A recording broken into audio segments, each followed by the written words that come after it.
자, 오늘 우리 그 말씀은 미가서 2장 8절부터 시작되어집니다. 우리 미가서 2장 8절로 시작하겠습니다. 함께 읽도록 하겠습니다. 읽겠습니다. 시작. 근래에 내 백성이 원수같이 일어나서 전쟁을 피하여 평안히 지나가는 자들의 의복에서 겉옷을 벗기며. 자, 이제 이스라엘 백성들의 지도자들, 남유다 백성들의 지도자들이 행하고 있는 악행에 대해서 어제는 그 근원이 탐심이었다라고 밝히고 있고요. 오늘은 그 탐심에 사로잡힌 자들이 구체적으로 어떤 악행을 저지르는지를 지적을 하고 있는데요. 8절에 나오는 내용은 외세의 침입에 시달리던 북이스라엘이 멸망했을 때 혹은 또 멸망하기 전이라도 그 고통을 피하기 위해서 나그네가 되어서 동족의 땅, 그 남유다에 도착했을 때의 이야기입니다. 그래도 전란을 피해서 동족의 땅에 들어왔을 때 좀 안심하지 않았겠습니까? 겨우 한숨 돌리고 있을 때 정작 동족이 더 무서운 원수가 되어서 그들의 가진 소유가 없으니까 그도까지 빼앗아 가고 있었다, 이렇게 이야기를 하고 있는 것입니다. 나그네를 착취했다는 것이죠. 자, 9절 한번 보도록 하겠습니다. 같이 읽겠습니다. 시작. 내 백성의 부녀들을 그들의 즐거운 집에서 쫓아내고 그들의 어린 자녀들에게서 나의 영광을 영원히 빼앗는도다. 네. 뿐만 아니라 힘없는 부녀들, 그리고 그녀들은 하나님이 그들에게 주신 분깃으로 주신 그 작은 집 하나, 그 집에 있는 거 너무 기뻐하는 우리 표현으로 집순이처럼 그냥 그 집에 있는 거 좋아하는, 큰 욕심 없는 그들에게서 하나 있는 그 집을 이렇게 영원히 이제 빼앗아서 쫓아내 버렸다, 이렇게 이야기를 하고 있고요. 이렇게 힘없는 부녀들이 집을 빼앗기게 되면 어떤 결과가 일어납니까? 그녀들의 어린 자녀들은요, 하나님의 영광을 영원히 빼앗긴다, 이렇게 이야기하고 있는데, 여기서 말하는 하나님의 영광이란 하나님께서 어린 자녀들이 태어나게 되었을 때 그들에게 그 집을 통하여서 영적으로는 신앙이 전수되어지고 육신적으로는 보호와 양육의 기회가 제공되어지는 것을 하나님의 영광, 나의 영광이라고 표현하고 있습니다. 하나님은요, 크든 작든 가정에서 자녀들이 건강하게 자라고 그들에게 신앙이 전수되어지는 걸 보고 그게 나의 영광이다라고 이야기하는데요, 이 기회를 영원히 박탈하게 되었다, 이렇게 이야기하고 있습니다. 이 자녀들 어떻게 될까요? 태어나면서부터 그러니까 노예가 되는 것이고요. 무슨 하나님 앞에 나가서 예배한다, 이런 건 상상도 못하고요. 사랑받고 자란다, 미래를 꿈꾼다, 상상도 못하는 그 세대로 바꾸어 버린다, 이런 내용인 것입니다. 다시 이야기하면 그들은 나그네와 또 과부와 고아들을 착취하고 있었다라고 권력층들의 죄에 대해서 지적하고 있는데요. 사실 여러분, 나그네, 과부, 고아를 보호하는 것은 하나님께서 이스라엘을 구원하셔서 언약 백성으로 삼으시고 언약을 맺을 때에 부과하신 가장 기본적인 의무입니다. 율법서란 율법을 받은 내용을 이야기하는데, 율법서가 창세기부터 신명기까지 5권이 되지만 그 중에 제일 핵심은 율법과 부칙을 받고 있는 출애굽기 20장부터 23장까지인데요. 그런데 이 율법의 핵심이라고 할 수 있는 이곳에 나그네와 고아와 과부에 대한 규례가 상세하게 들어있음을 우리는 보게 됩니다. 출애굽기 22장 21절부터 보면 이렇게 이야기합니다. 너는 이방 나그네를 압제하지 말며 그들을 학대하지 말라. 너희도 애굽 땅에서 나그네였습니다. 너희도 겪어봤지 않느냐? 얼마나 힘드느냐? 사실은 너희에게 겪었던 그 겪음은 상처 입은 치유자 되게 하기 위한 것이었는데, 그래야지 약한 사람들 얼마든지 품고 이해할 수 있게 하기 위함이니 너 이방 나그네 절대 압제해서는 안 돼. 이렇게 이야기하고 있습니다. 22절부터 볼까요? 너는 과부나 과를 해롭게 하지 말라. 23절.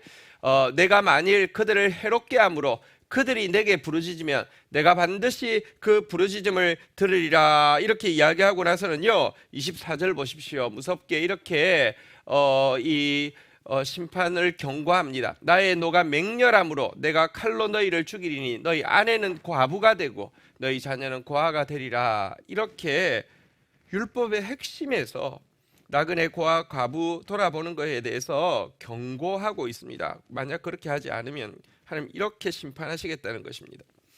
신명기는요, 이렇게 받은 십계명 규칙에 대해서 모세가 설교를 통하여서 다시 한번 풀어 설명하는 내용인데요. 여기에도 보면 나그네 고아 과부를 선대할 것에 대해서 여기 출애굽기서는 경고의 말씀이었다고 하면, 하나님이 경고의 말씀이었다고 하면 모세는 백성들에게 나그네 고아 과부를 선대하면 하나님 축복하실 것이라고 격려하는 내용을 여러 번 설교에서 이야기합니다. 신명기 14장 29절에 보면 이렇게 말씀합니다. 너희 중에 분깃이나 기업이 없는 레위인이나 내 성중에 거류하는 객과 및 고아와 과부들이 와서 먹고 배부르게 하라. 그러면 내 하나님 여호와께서 내 손으로 하는 범사에 내게 복을 주시리라. 고아 과부 나그네 선대하면 하나님께서 내 손으로 하는 모든 일에 복 주신다. 이렇게 이야기합니다. 신명기 24장 19절에도 이렇게 격려합니다. 내가 밭에서 곡식을 벨 때에 그 한 뭇을 밭에 잊어버렸거든 다시 가서 가져오지 말고 나그네와 고아와 과부를 위하여 남겨두라. 그리하면 내 하나님 여호와께서 내 손으로 하는 모든 일에 복을 내리시리라. 계속 이렇게 격려합니다. 뿐만 아니라 모세가 이제 이 설교를 다 마치고 나서 출애굽 2세대들에게 이제 모압 평야, 이제 가나안 땅 건너가기 직전이죠. 이곳에서 출애굽 1세대는 시내산에서 언약을 맺었다고 하면 이들과 언약을 갱신하게 되는데요. 갱신하면서 언약의 내용을 이야기하면 이 갱신의 대상인 출애굽 2세대가 아멘으로 맹세하게 하고 도장 찍게 하는 마지막 설교에서 이렇게 아멘하게 하고 있습니다. 신명기 27장 19절 우리 같이 한번 읽도록 하겠습니다. 읽겠습니다. 시작. 객이나 고아나 과부의 송사를 억울하게 하는 자는 저주를 받을 것이라 할 것이요 모든 백성은 아멘 할지니라. 모세가요 마지막으로 언약 갱신하면서 객이나 고아나 과부의 송사를 억울하게 하는 자는 저주를 받을지어다 하면 모든 백성들이 아멘 이렇게 하게 했다는 것입니다. 그러므로 나그네 고아 과부를 착취하는 것은 하나님과 맺은 언약 그 자체를 파기하는 것과 다름없는 일입니다. 하지만 이런 율법에서의 경고와 격려와 맹세에도 불구하고 지금 이스라엘 백성들은 그들의 권력층은 이 규례를 전혀 지키지 않았습니다.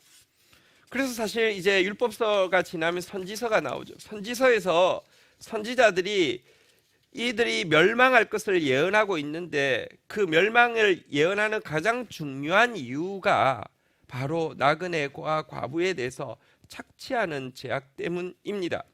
지금 미가와 동시대 선지자가 이사야인데요. 이사야도 이렇게 외치고 있습니다. 이사야서 10장 1절 한번 보십시오.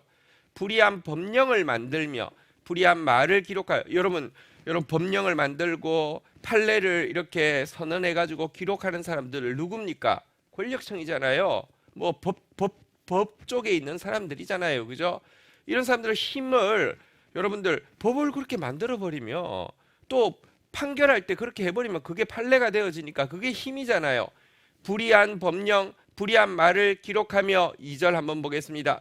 가난한 자를 불공평하게 판결하여 가난한 내 백성의 권리를 박탈하며 과부에게 토색하고 고아의 것을 약탈하는 자는 화 있을진저. 3절 보도록 하겠습니다.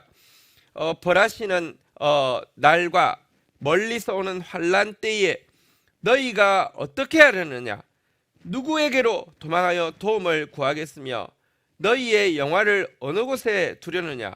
왜냐고 하면 벌하시는 날에 하나님께서 그들을 벌하실 것이기 때문에 누구한테 도망할 수도 없고 도움을 구할 수도 없으니 너희가 그렇게 착취하고 모아뒀던 그 영화 어디 숨길 수 있겠느냐? 어디서 보호받을 수 있겠느냐? 지금 미가와 똑같이 경고하고 있는 것입니다. 근데 더 무서운 게 뭔지 아십니까? 권력층은 정작 자신들이 하나님과 맺은 언약을 파기했다고 하나님이 자기들의 행위를 지금 진노하고 계시고 심판하실 거라는 생각을 꿈에도 생각조차 않고 있었다는 것입니다. 왠 줄 아십니까? 그들은 이 나쁜 짓을 하고 있으면서도 여전히 열심히 예배를 드리고 있었고요. 여전히 많은 재물을 바치고 있었고요. 자기들만큼 신앙 좋은 사람 없고 자기들이 가면 회중들 앞에서 간증석에 서는 사람들이지 회중들 신자들이 부러움의 대상이지 그들이 하나님으로부터 진노의 대상이라는 생각을 꿈에도 하지 않았습니다. 예수님 시대에 예수님도 이렇게 말씀하셨죠. 누가복음 20장 47절에 보면 그들은 과부의 가산을 삼키며, 그러니까 이렇게 권력층은 이제 과부의 그 재산 빼앗아 치졸하게 악랄하게 빼앗아가면서도요 무엇합니까? 외식으로 길게 기도하니 그들이 더 엄중한 심판을 받으리라. 그러면서도요 기도는 더 오래 합니다. 그리고 간증합니다. 여러분 기도 생활 하십니까? 기도해야 됩니다. 저 하루에 3시간씩 기도합니다. 그러면 성도들이 아멘 하면서 저러니까 복을 받지, 저러니까 저 자리에 올랐지, 전부 그렇게 여러분들 굉장히 신앙생활 잘하는 사람들로 포장되어 있고 자기도 그렇게 생각하고 교인들도 그렇게 생각하고 있었다는 것입니다. 그렇기 때문에 우리가 1장에서 본 바대로 하나님은 북이스라엘과 남유다의 죄악과 허물의 근원을 사마리아와 예루살렘이라고 이야기하는 것입니다. 권력의 중심지인 동시에 예배의 중심지가 그것 때문에 그들은 하나님 앞에 망할 것이다 라고 이야기하고 있는 것입니다. 자, 이런 죄악에 대해서 지적하고 나서 심판에 대해서 이어서 오늘 본문 10절에 지적하고 있습니다. 이것은 너희가 쉴 곳이 아니니 일어나 떠날지어다. 이는 그것이 이미 더러워졌습니다. 그런즉 반드시 멸하리니 그 멸망이 크리라. 이제 가나안 땅은 너희 안식처 아니다. 이제 일어나라. 너희들 떠나야 된다. 포로 잡혀 간다는 것이죠. 왜? 이 땅이 너무 더러워졌기 때문이다. 내가 이 더러워진 땅을 반드시 멸할 것이다. 그 멸망이 엄청나게 클 것이다. 이렇게 이야기하고 있습니다. 여러분, 사실 이것은 가나안 땅을 진멸하셔서 가나안 족속들을 진멸하시고 그들에게 이스라엘 백성들에게 가나안 땅을 주실 때부터 하신 경고의 말씀입니다. 레위기 20장 22절에 보면 이렇게 이야기합니다. 너희는 나의 모든 규례와 법도를 지켜 행하라. 우리가 하나님의 주신 규례의 중요한 내용에 나그네 고아 과부 돌보는 것이 있음을 보았습니다. 그리하여야 내가 너희를 인도하여 거주하게 하는 땅이 너희를 토하지 아니하리라 라고 이야기하면서 이 규례 지키지 않으면 토할 것이다 라고 했습니다. 왜냐고 하면 하나님 공의로우신 분이십니다. 왜 하나님께서 그 땅에 살고 있던 가나안 백성들을 다 토하여 내치셨습니까? 23절 한번 보실까요? 너희는 내가 너희 앞에서 쫓아내는 족속들의 풍속을 따르지 말라. 그들이 이 모든 일을 행함으로 내가 그들을 가정히 여겨서 그들을 토하여 냈는데 너희들이 만약 그렇게 한다고 하면 너희들의 멸망이 그들보다 더 클 것이다. 그게 하나님의 공의라는 것입니다. 그렇지 않습니까? 하나님은 공의로우신 분이시기 때문에 우리가 땅을 더럽히면 땅이 우리를 토하여 내치게 만든다고 성경은 그덕그덕 경고하고 있습니다. 자, 이렇게 미가가 경고하고 있지만 여러분, 이 미가의 경고가 백성들에게 안 들렸습니다. 여러분 11절에 한번 보십시오. 절대 안 들립니다.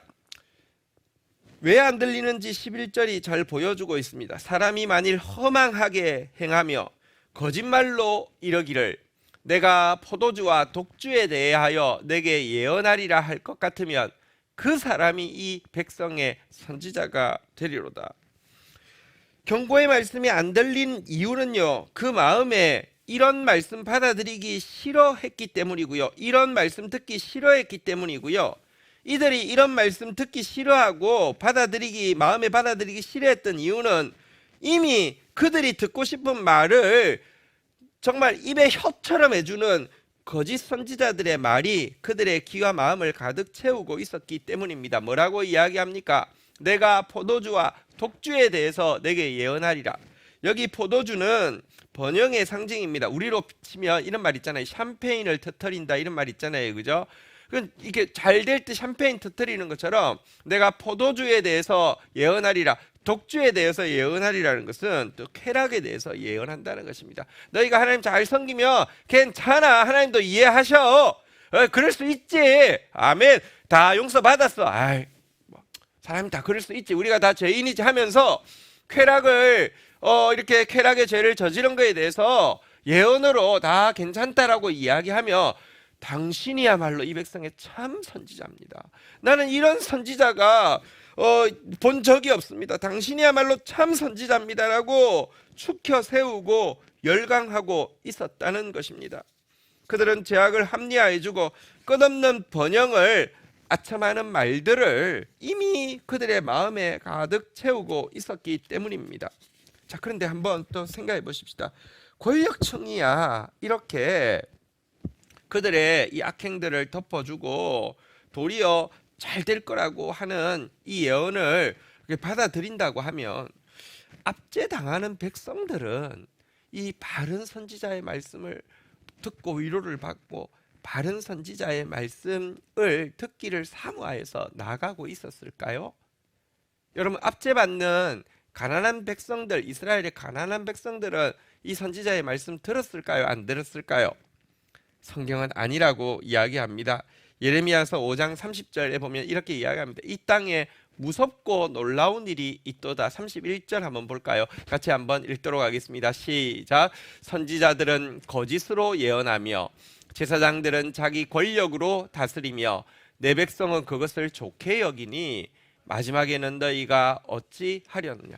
권력층의 종교 권력층에서요, 거짓말로 계속 죄는 덮어주고 번영 잘 될 거다, 평안할 거다 이야기하고 있고요, 권력층은 힘 가지고 막 갑질하는데, 문제는 내 백성, 다시 말하면 이스라엘의 일반 백성들, 가난한 백성들이요, 그걸 좋게 여긴다는 것입니다. 그러니까 하나님께서 이걸 멸망 외에는 할 방법이 없다라고 이야기를 하고 있습니다. 아니, 압제당하는 백성들이, 그리고 그들을 압제하는 이 권력층을 정당화해주는 이 거짓 종교인들에 대해서 좋게 여긴다는 게 말이 됩니까? 근데 말이 됩니다. 왜냐고 하면요, 그들도요, 사실은요, 권력으로 다스리는 거 좋아하고 갑질하는 거 좋아하는 이유, 실제 그렇습니다. 여러분들 죄송하지만 학력 수준이 낮을수록요, 여러분 막 이렇게 독재자를 좋아하는, 사실 그들이 압제당하는데요, 그게 그런 메커니즘이 있습니다. 신기하죠? 지금도요, 전두환이 때 막 시원했어, 그 삼천교육 때 다 끌고 가고 좋았어, 그런 이야기를요, 제일 사회의 약자, 어쩌면 그 시대에 있었으면 끌려갔을 사람들이 그런 말 한다니까요. 왜인 줄 아십니까? 갑질을 좋아하는 이유는요, 자기도 갑질하고 싶어서입니다. 나도 기회만 있으면 갑질하고 싶은 마음이 있기 때문입니다. 거짓 선지자들의 이 거짓말을 좋아하는 이유는 자기도 그 같은 나쁜 짓 할 때 누군가 자기 옆에서 거짓말로 아부해 주기를 원하는 마음이 있기 때문에요. 인간은요, 이 갑질 당하면서 갑질을 좋아하고요, 이 거짓말인 줄 알면서도 거짓말 좋아한다는 것입니다. 그러니까 예레미야가 무섭고도 놀라운 일이라고 이야기한 것입니다. 여러분, 그리고 예레미야서 6장 13절부터 보면 또 이렇게 이야기하고 있습니다. 왜 이렇게 갑질하는 사람들 좋아하고 거짓 선지자들 말을 좋아하느냐? 이는 그들이 가장 작은 자로부터 큰 자까지 다 탐욕을 부리며 선지자로부터 제사장까지 다 거짓을 행함이라. 큰 자뿐만 아니라 작은 자도요, 마음속에 탐욕은 그대로 있기 때문입니다. 어제 말씀드렸죠. 죄악의 출발은 탐욕인데요, 탐욕에서는 똑같습니다. 나도 가지면 좋아할 사람들이요. 그러니까 사실은요, 욕하는 이유도요, 그거 원해서이고요, 욕하면서 좋아한다니까요. 그러니 거짓 선지자들이 계속 18번처럼 이야기하는 6장 14절에 나오는 대로 그들이 내 백성의 상처를 가볍게 여기면서 말하기를 평안하다 평안하다 하나 평안함이 없다. 여러분 뭐 압제당하고 있어도요, 괜찮아 괜찮아 이야기하고, 갑질하고 있는 사람 보면서 잘한다 잘한다 이야기하는데 받아들인다니까요. 얼마나 무서운 일입니까? 샴페인과 독주를 터뜨리는 거짓 선지자들의 말을 당신이야말로 선지자입니다, 이 시대의 선지자입니다 하면서 지금도 그들을 따르고요, 거기 사람들이 모이고요, 사람들이 모인 모습에 자기들이 감동받아서 더 모이고요, 이러고 있다는 것입니다. 그러나 여호와는요, 이 같은 하나님의 말씀이 임한다는 것은 살리고 싶어서, 수술하고 싶어서, 고쳐서 진짜 축복 주고 싶어서인데요, 이 말씀 듣기를 원치 않고 거부하면 심판 외에는 다른 방법이 없습니다. 오늘 본문 12절로 한번 가보도록 하겠습니다. 이렇게 이야기합니다. 같이 한번 읽도록 하겠습니다. 시작. 야곱아, 내가 반드시 너희 무리를 다 모으며 내가 반드시 이스라엘의 남은 자를 모으고 그들을 한 처소에 두기를 보스라의 양떼같이 하며 초장의 양떼같이 하리니 사람들이 크게 떠들 것이며. 자, 여기 근데 참 진짜 웃기는 게 뭐냐고 하면, 이 구절은 무서운 심판에 대해서 예언하는 구절인데도요, 이런 구절들 보면서 아멘 하면서 하나님이 우리를 다 모으신다고, 우리를 한 처소에 두되 초장에 양떼같이 하신다고 이렇게 하면서 여호와는 나의 목자시니 내게 부족함이 없으리다 이렇게 하고 있습니다. 실제 심지어 주석에도요, 이거를 좋게 주석하는 내용도 있습니다. 정말 한 장을 노릇입니다. 그 말이 아닙니다. 이렇게 하나님 말씀마저도 받지 않고 거짓 선지자의 말에 대해서 열광하는 그들을 내가 다 모아가지고 이 전쟁을 아무리 쳐도, 재앙으로 아무리 쳐도 돌이키지 않는 남아있는 그들을 모아가지고 양떼들을 다 모았더니 여기 보니까요, 사람들이 크게 떠들 것이며 이랬는데요, 막 양들이, 여러분 도살장에 양들을 많이 모아놓으면 떠드는 것처럼 그들 막 떠들게 다 모은다는 것입니다. 공터에 살아남은 이스라엘 백성들 다 가득히 모이고 그들이 막 시끄럽게 뭐야 이렇게 한다는 것입니다. 모아서 어떻게 한다고요? 13절 한번 보도록 하겠습니다. 오늘 마지막 절입니다. 같이 한번 읽도록 하겠습니다. 시작. 길을 여는 자가 그들 앞에 올라가고 그들은 길을 열어 성문에 이르러서는 그리로 나아갈 것이며 그들의 왕이 앞서가며 여호와께서는 선두로 가시리라. 그러면 다 모여 있으면 군대가 와서 길을 딱 열고 성문 밖으로 나가게 하는데요, 나가는데 이 대열의 앞에 누가 있다고요? 왕이 있다고요. 왕도 그 대열의 앞에 서서 끌려가게 된다는 것입니다. 왕이 백성들과 함께 끌려간다는 말은 무슨 말입니까? 나라 망했다는 뜻이죠. 실제로 이스라엘에서는요, 여호야긴이 백성들과 함께 끌려 바벨론까지 갔고요, 시드기야는 중간쯤 가가지고 완전 학살을 당했고요. 그런데 더 무서운 것은요, 이 행렬이 단지 바벨론 이 힘이 세서 그렇게 하는 것이 아니라, 한번 따라하겠습니다. 여호와께서는 선두로 가시리라. 하나님께서 이 심판의 선두에 서서 가장 앞서 당신의 언약을 파기한 이스라엘 백성들에 대한 심판을 단행하신다라는 것입니다. 여러분, 이거 무서운 이야기죠. 하나님이 심판하신다는 것입니다. 근데 정말 진짜 놀랍고 무서운 게 뭐냐고 하면요, 지금 2장 12절 13절 이거 보면서 여호와께서 선두에 가시리라, 왕이 앞서간다, 길을 열고 성문을 열고, 하나님께서 번영을 주시고 하나님 앞서서 인도하신다, 양떼처럼 인도하시면 달려, 그렇게 설교하는 사람 많다니까요. 내용을 지금 보십시오. 전혀 그게 아닌데, 그러니까 그런 식으로 신앙생활 한다니까요. 하나님 뜻 전혀 중요하지 않아요. 무조건 잘 된다고 이야기하고 무조건 평안이라고 이야기하고 하나님이 길을 열어주십니다. 여러분 믿습니까? 할렐루야 아멘. 이런 식으로 끝난다니까요. 정말 두려운 일입니다. 하나님 말씀 모르고요. 아니 관심 없고요. 이 구절 보면서도 샴페인 터뜨리는 겁니다. 하나님이 선두로 하십니다. 여러분이 하는 일에 하나님이 선두로 가셔서 잘 될 겁니다. 여러분 왕이 앞서간다는데 여러분 왕입니다. 여러분 지도자 당신 하나님 왕처럼 생각하고 잘 되게 하실 것입니다. 이런 식으로 설교한다니까요. 얼마나 무서운 일입니까? 하나님이 지금 심판의 선두로 서신다. 너무너무 무서운 일입니다. 피할 자가 없습니다. 근데 성경에 보면 하나님이 구원의 선두에 서시는 길에 대해서도 이렇게 이야기하고 있습니다. 하나님이 심판의 선두에 서시면 되겠습니까? 부족하지만 우리의 구원의 선두에 서야 되지 않겠습니까? 이사야서 52장 11절부터 보면 이렇게 말씀합니다. 너희는 떠날지어다 떠날지어다 거기서 나오고 부정한 것을 만지지 말지어다 그 가운데서 나올지어다 여호와의 기구를 매는 자들이여 스스로 성결케 할지어다. 우리는 하나님의 말씀을 매는 자들입니다. 우리가 죄악으로부터 떠나고 이 이방 사람들 가나안 사람들이 행하던 그 부정한 것으로부터 나오라고 스스로 정결케 하라고 이야기합니다. 그러면 12절 같이 한번 읽도록 하겠습니다. 읽겠습니다. 시작. 여호와께서 너희 앞에서 행하시며 이스라엘의 하나님이 너희 뒤에서 호위하시리니 너희가 황급히 나오지 아니하며 도망하듯 다니지 아니하리. 그때 여호와께서 우리 행렬의 선두에 서실 뿐만 아니라 뒤에까지 서고요.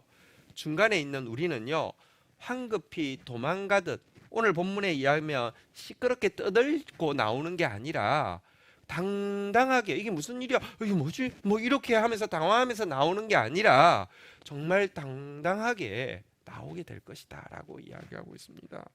성경은 일관되게 죄를 떠날 때에 하나님이 구원의 선두가 되어져서 정말 당당하게 나오게 하신다라고 이야기하지만 죄를 범할 때에 시끄럽게 떠들면서 하나님이 심판의 선두에 되어서 여러분 왕이 끌려갈 때 얼마나 비참합니까?